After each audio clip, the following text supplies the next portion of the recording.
అయోధ్య రాముడికి పంపిస్తారు.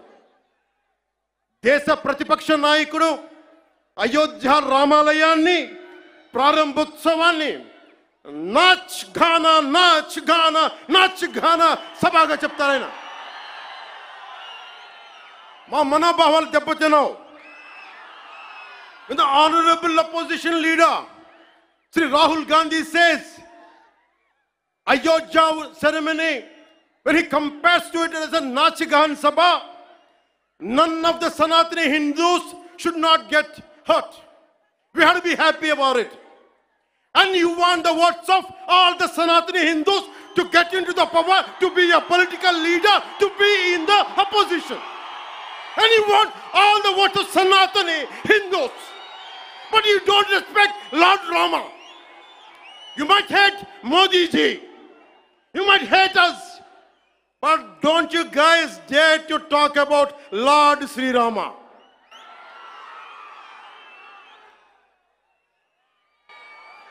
మన హిందువులుగా మనం బాధపడకూడదు. రాముడిని తిడితే బాధపడకూడదు, నోరెత్తకూడదు. అన్నాం అనుకోండి, మనం వెంటనే మనం హిందూ మతాన్ని మొదలైపోతాం. The moment we say we have to safeguard our religion, when you abuse Lord Sri Rama, none of us should feel bad about it. The moment we utter our pain, the moment we say our voice, the moment we say we reflect our pain, suddenly we become Hindu fanatics. Would you dare to do the same thing to Islam?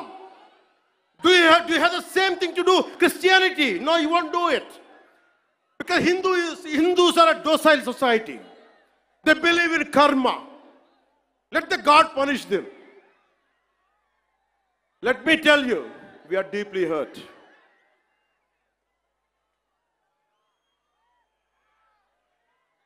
అంటే వీళ్ళు ఎవరినైనా ఏదైనా తిట్టొచ్చు, కానీ మనకు బాధపడే హక్కు లేదు. బాధని వ్యక్తపరిచే హక్కు అంతకన్నా లేదు. భారతదేశంలో సెక్యులరిజం అంటే హిందూ ధర్మాన్ని దూషించు, అపహాస్యం చేయి, అన్య మతాలను వెనకేసుకొస్తే అది true secularism according to the so called pseudo secularist. The so called secularists is what they say. You abuse Sanatana Dharma. Not even a word against Islam, not even a word against Christianity. You won't dare to do it. That's the definition of secularism for you people. దశాబ్దాలుగా చూస్తున్నాం, ఇదేం కొత్త కాదు. చట్టాలు కూడా పనిచేస్తాయా? చట్టాలు కూడా ఎలా పనిచేస్తాయంటే సనాతన ధర్మాన్ని పాటించే వారిపై వైపు నిర్దాక్షిణ్యంగాను, సనాతన ధర్మం పాటించే వారి వైపు చట్టాలు ఎలా పనిచేస్తాయంటే నిర్దాక్షిణ్యంగా పనిచేస్తాయి. అన్య ధర్మాలు పాటించే వారిపై ఎక్కువ మానవత్వం, దయ చూపిస్తారు. ఇంకా దూషణ చేసే వారికి కోర్టులు రక్షణ కల్పిస్తాయి. అయిన వాళ్ళకి ఆకులు, కాని వాళ్ళకి కంచాలు. ఇప్పుడు అది కూడా పోయింది, ఆకులు కూడా పోయింది. చేతుల్లో పెట్టి నాక్కోమంటున్నారు సనాతన ధర్మం ప్రాక్టీస్ చేసేవాళ్ళు. ఇది సరదాగా చెప్పట్లా. ఈ స్టేట్మెంట్ని సబ్స్టాన్షియేట్ చేయడానికి చిన్న ఉదాహరణ. ఈ మధ్యన ఒక యువ నాయకుడు అన్న మాటలు, సనాతన ధర్మం ఒక వైరస్, దాన్ని అంతం చేస్తాం. మీరు ఇలాంటి స్టేట్మెంట్స్ ఒక ఇస్లాం మీద జరిగితే వెంటనే దేశంలో ఉన్న కోర్టులన్నీ స్పందిస్తాయి, నిర్దాక్షిణ్యంగా శిక్షిస్తాయి. కానీ సనాతన ధర్మాన్ని బూతులు తిట్టండి, శ్రీరామచంద్రమూర్తిని పాదరక్షలతో కొట్టండి, అమ్మవారిని తిట్టండి, సరస్వతి అమ్మవారిని ఏదైనా చేయండి, ఒక్క కోర్టులు భయపడతాయి కోర్టులు కూడా.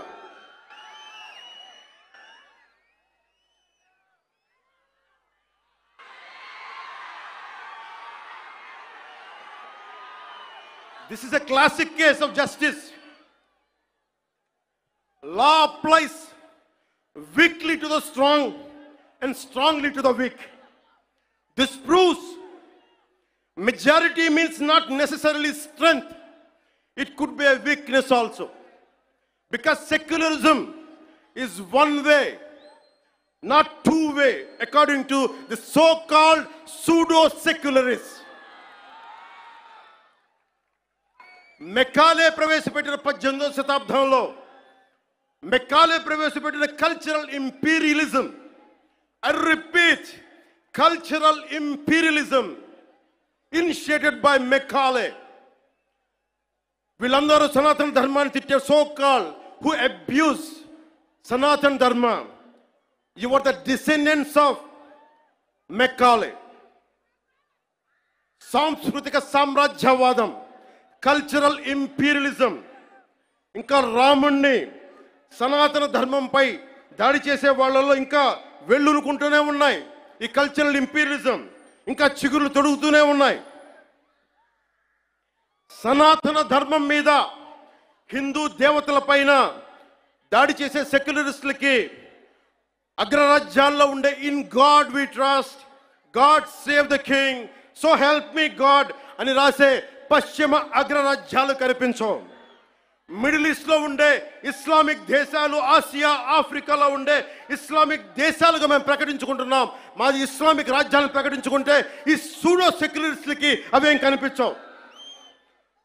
తూర్పు పాకిస్తాన్ 1971లో లిబరేషన్ ఆఫ్ బంగ్లాదేశ్ యుద్ధంలో 3630 మంది దేశ సైనికులు చనిపోయారు. 856 గాయపడ్డారు. 213 మంది ఈ రోజుకి అచూకు లేదు. దానిని మనం రక్తంతో దానికి విమోచన కల్పిస్తే, బంగ్లాదేశ్కి అవతరించే సహాయం మనం చేస్తే, అది ఇస్లామిక్ రాజ్యంగా ప్రకటించుకుంటే దానికి సూడో సెక్యులరిస్టులు ఏం మాట్లాడరు. అక్కడ ఉన్న హిందువులు దుర్గా పూజ చేసుకోకూడదు, వారం రోజులు వెళ్ళిపోవాలంటే ఒక్క సూడో సెక్యులరిస్టులు మాట్లాడరు. ఒక్కళ్ళు మాట్లాడరు. ఒక్క సూడో సెక్యులరిస్ట్ వాదులు ఒక్క నోరు మెదపరు. ఎందుకంటే నోరెత్తకూడదు. నోటికి తాళాలు వేయడానికి చట్టాలు ఉన్నాయి. మనం చెప్పామనుకోండి, మనం మాట్లాడకూడదు. మన నోట్లు లాక్ చేయడానికి తాళాలు ఉన్నాయి, చట్టాలని. మౌనంగా పళ్ళ బిగున బాధని సగటు భారతీయుడు అణుచుకుంటూ భరించాలి. దీనికి కారణాలు అనేకం. మొదటిది, మన సమాజంలో ఐక్యత లేకపోవటం. కులాలు, సాంస్కృతిక ప్రాంతీయ విభేదాలు ఉండటం, పిరికితనాన్ని మంచితనం అనుకోవటం, చేతగానితనానికి సహనం అని పెట్టుకోవటం భారతదేశ సంస్కృతిలో మూల లక్షణాలు అయిపోయినాయి. When anyone says from Kashmir to Kanyakumari, whoever abusing Sanatana Dharma, they're getting away with it. Only and because of the reason is in Bharatiya society, in Bharatiya landscape, we don't have the unity, we don't have the integrity. As we are divided by caste, we are divided by region, we are divided by linguistic abilities. And that's what the reason is. Now the time has come. Let us all come together. దేశం మొత్తం శ్రీరాముడిని పూజిస్తుంది. కానీ శ్రీరాముడిని పాదరక్షలతో కొట్టి ఊరేగింప తీసుకెళ్తే చూస్తూ ఊరుకుంటాం. గదుల్లో కూర్చొని ఏడుస్తాం. రాముడి విగ్రహం తల నరికేస్తే రామతీర్థంలో లోపల తిట్టుకుంటాం. ఎందుకంటే ఎవరైనా వింటే కూడా మన మతాన్మోదులు అనుకుంటారనే భయం. రాముడు ఉత్తరాది దేవుడు, ఆర్యుడు అనే తప్పుడు సిద్ధాంతాన్ని మనకి ముందు తీసుకెళ్తా ఉంటారు. మనం భయంతో మాట్లాడం. చెప్పాలా, ఈ దేశం మూల సంస్కృతికి వెన్నెముక శ్రీరాముడు. రాముడు ఉత్తరాది దేవుడా? మనందరి దేవుడు కాదా? రాముడు ఏ ఛాయలో ఉంటాడు? నల్లని మేఘ ఛాయలో ఉంటాడు. కృష్ణుడు నల్లని మేఘ ఛాయలో ఉంటాడు. కాళికాదేవి నల్లని ఛాయలో ఉంటుంది. సనాతన ధర్మానికి రంగు వివక్ష లేదు. ఇది కొత్తగా తీసుకొచ్చిన మెకాలే రంగులు ఇవన్నీ. మీకు సూడో సెక్యులర్ వాదులకు చెప్తున్నాం, don't rub your ideology on to us. We are beyond race and creed. We are beyond.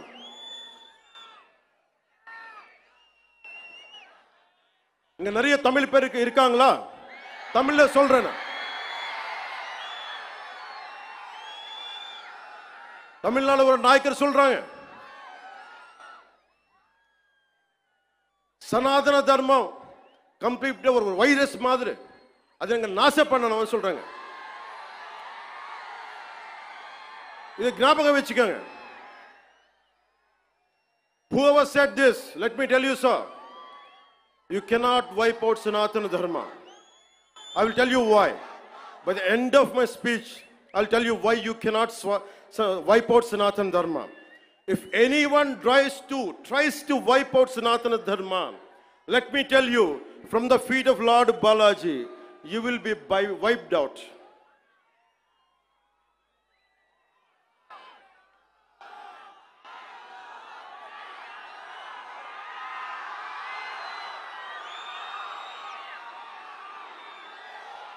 తప్పులు జరుగుతూ ఉంటే మనకి పిరికితనం ఆవహించేసింది. నేను ఎప్పుడు అభివృద్ధి, యువతకు ఉద్యోగాలు కావాలి, అభివృద్ధి జరగాలి. నేను ఇన్నిసార్లు చూశాను. ఇన్ని దశాబ్దంలో నేను అందరినీ కౌలు రైతులకు సహాయం చేశాను. మతం చూడలా. ఎంతమంది ముస్లిం రైతులకు నేను సహాయం చేశాను. ఎంతమంది యేసుక్రీస్తు మతం పుచ్చుకున్న రైతాంగాన్ని నేను సహాయం చేశాను. సనాతనం పాటించేవాడు ఎప్పుడు మత వివక్ష పాటించడు. నేను కోరుకుంటున్నది ఒకటే, నేను అన్ని మతాల్ని గౌరవిస్తా, నేను ఆరాధించే సనాతన మతాన్ని దూషించకండి. అదొకటి నేను కోరుకున్నాను. ఎందుకు మనం మాట్లాడలేం? మనలో వీరత్వం చచ్చిపోయింది. మనం ఎట్లా తయారయ్యామంటే జీవం కోల్పోయాం మనం. అందుకే నేను ధైర్యంగా ఎందుకు నిలబడ్డాను. 151 ఎమ్మెల్యేలుండి 23 మంది ఎంపీలుంటే అంతమంది కలిసి నన్ను ఒక్కడినే తెలంగాణ బార్డర్లో ఆపేస్తే ఎందుకు వచ్చాం బయటికి? ధైర్యం, వీరత్వం. తప్పు జరుగుతున్నప్పుడు ఎప్పుడు ఎలుగెత్తి చెప్పాలి. మీకు అన్యాయం జరుగుద్ది, అందుకనే వచ్చాం ఈ రోజున. మీరు నిలబడ్డారు. ధైర్యం లేని చోట, వీరత్వం లేని చోట మొత్తం పోద్ది. ధైర్యే సాహస లక్ష్మి అంట. ధైర్యం చోట ఐశ్వర్యం ఉంటుంది, ధైర్యం లేని చోట అన్నీ పోతాయి. అందుకే నాకు ఇష్టమైన